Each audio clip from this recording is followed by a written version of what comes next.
At its core, it's about the study of man. I say man because the word comes from the Greek study of man, and they didn't have much sense of political correctness in those days. But it's really about trying to understand what human beings do and think and say and how they act. It tries to look at societies and cultures bottom up, to get what people call the worm's eye view, not the bird's eye view, by actually observing people themselves. It tries to look at everything to see how it's interrelated and to focus not just on what people say, but the gap between what they say and do and what they don't say, what we call social silences, which matter enormously. And anthropology tries to do that in a comparative cross-cultural perspective. When I was a reporter back in 2004, one day I was asked to write a memo outlining what we should be writing about. And I subsequently went around the City of London trying to think like an anthropologist and look at what people were not talking about and where a lot of the activity was happening that wasn't discussed. And it occurred to me that actually an enormous amount of activity was happening in the world of derivatives and credit, which the media barely talked about at all, and politicians completely ignored. So I became very curious and started digging into that world, and eventually wrote something called the Iceberg Memo, which pointed out that the financial system was like an iceberg. You had the equity markets poking above the surface, but they weren't actually most of the activity.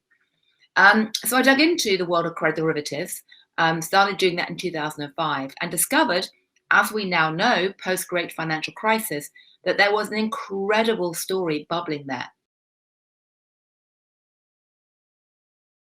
If an economist is studying, say, educational systems, they might gather all the macro level statistics about schools across the UK.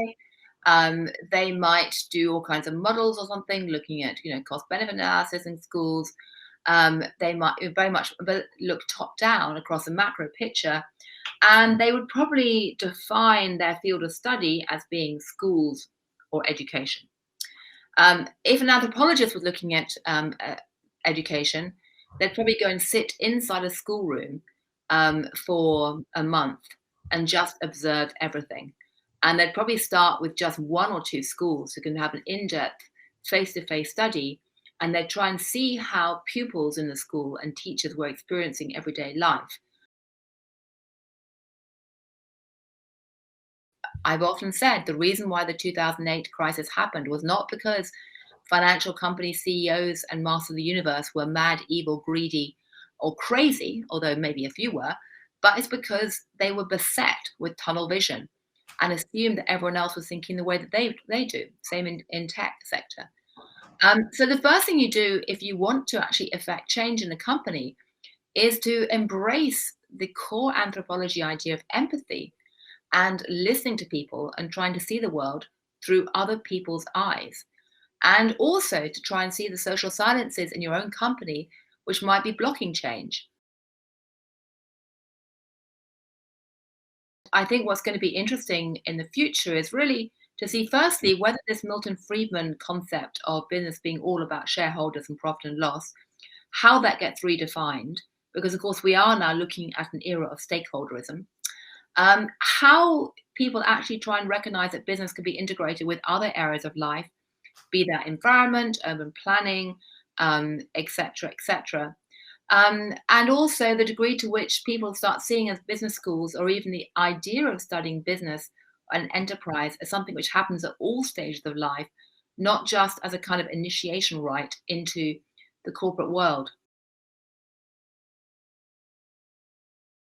Firstly, embrace the anthropologist mindset of trying to immerse yourself periodically in the mindset of someone who seems different from you, not just to gain empathy for somebody else, which you need in a globalized world, but also to look back at yourself more critically and see your own blind spots. I can't stress how important that is.